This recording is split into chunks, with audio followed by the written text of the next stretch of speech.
Hey guys, how's it going? And welcome back for another DEI Essential Guides video. So following the success of my 2021 Essential Tips video for DEI, which mainly focused on campaign gameplay and strategy, I received a lot of feedback to do a battle guide video, and here it is. One thing I want to make clear is this guide won't focus on any particular faction, and many of these tips can be applied to other Total War games in general, so just keep that in mind. With that said, I will be starting a series of faction guide videos that look at the first 10 turns and will include things like army composition, battle play style, and more. So if that interests you, absolutely hit that subscribe button. And let's get started. Rome 2 battles in DEI have been completely reworked from the ground up, meaning they are very different to vanilla. You can expect longer battles, an AI that is a lot more adaptive and tactical, and situations where you really need to plan out your strategy beforehand. I'm not saying the AI is amazing, this is Total War after all, but it's definitely a step up from vanilla.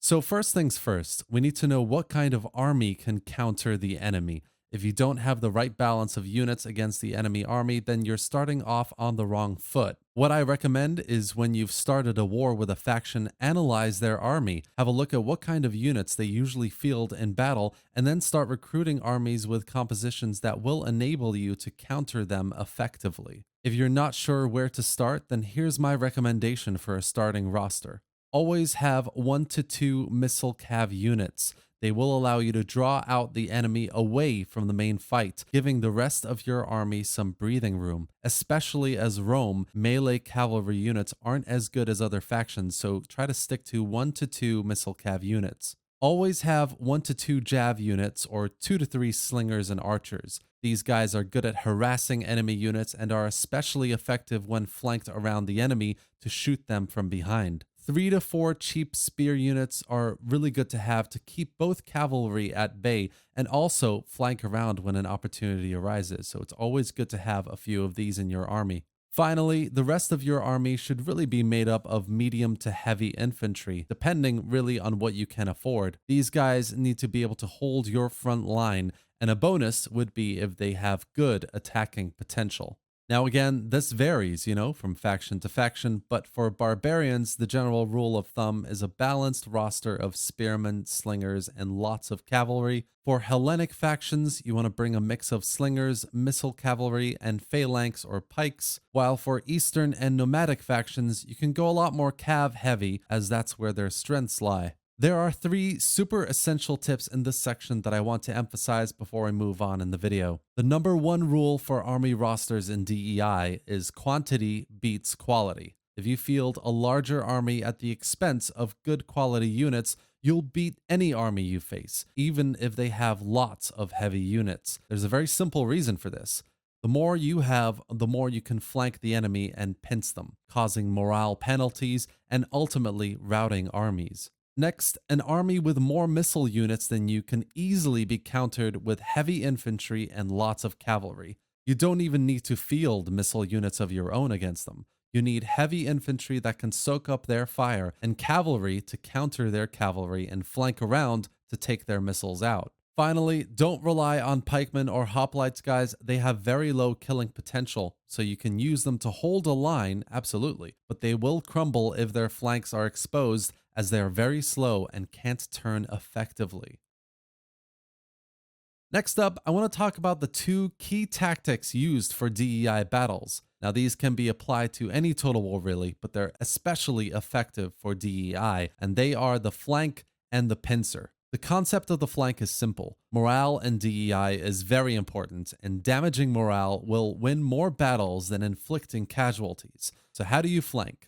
Well, the easiest way is to have a front line of infantry with flanking cavalry. You take out their cavalry first, eliminating their flanking potential, and then focus the attention on their missile units and then the back of their front line. Cav can do this most effectively and quickly, but obviously when given the opportunity, infantry can do this just as effectively. Flanking can really be the difference between winning and losing in some battles. If you can exploit armies' flanks, you can do a lot of damage and cause a lot of morale penalties, which is what you want. So absolutely use this tactic as much as you can. The pincer is more of a specific maneuver that is especially effective against hoplites and pikemen. You'll often find yourself fighting these if you're Rome, for example, so you really need to know how to counter them, and the answer is the pincer. It's really simple. You get one unit to charge a hoplite frontally, while another unit waits in the hoplite's flanks. Then you stop the charging unit mid-charge and order the other unit to take advantage of their exposed backs. Doing this over and over will cause maximum casualty and morale penalties, causing them to rout in no time. One thing to remember here is hoplites and pikemen, once engaged in their phalanx or equivalent stance, are extremely slow and can't turn effectively, so the exposed flanks last for longer and cause a lot more damage when exploited. This is why these guys are super weak, so absolutely keep this in mind, guys. Now that you have your army roster set up and you know two primary tactics to engage the enemy, in this final section, I want to take you through some smaller but highly important essential tips for maximum success. A lot of people tend to play a style that aims at killing the general as quickly as possible. Killing him absolutely will incur a big morale penalty, don't get me wrong, but more often than not, you overcommit to it and expose a flank, or even worse, just waste units you could have used to counter the army.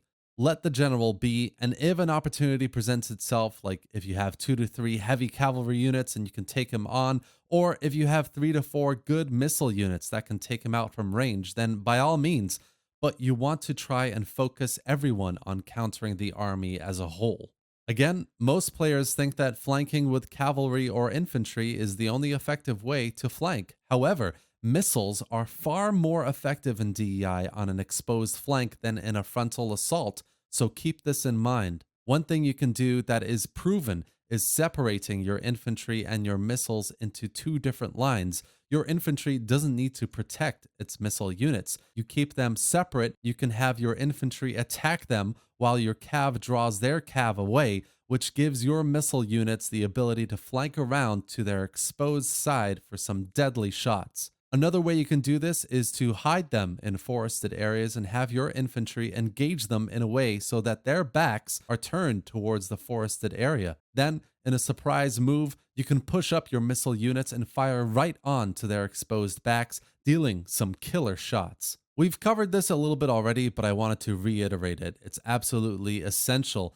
Hoplites and pikemen are very weak. These guys are super intimidating, and everybody talks about hoplites and pikemen being the best units in the game. But if you lock them into a frontal line and expose their flanks, they are insanely weak and will crumble to flanking attacks. Never rely on them and always attack them from an exposed position, especially when they are in phalanx or in spear wall. This one goes without saying, really. If you can afford elephants, then buy them. When used correctly, which is to say against anything other than pikemen, they are highly effective and will always get you hundreds of kills in a battle. Chariots, on the other hand, are a bit more hit or miss. They're not balanced well enough yet for DEI, so I wouldn't use them personally. While we're here, the one type of unit that will absolutely counter elephants are javelins. 2 to 3 jav units can bring an elephant unit down in less than 30 seconds, guys, so a nice little bonus tip here. Finally, the number one thing you always need to counter is cavalry. Nothing else really matters, guys. If they have more cavalry than you're going to have a really hard time. So always think about how you can take out their flanking ability before moving forward.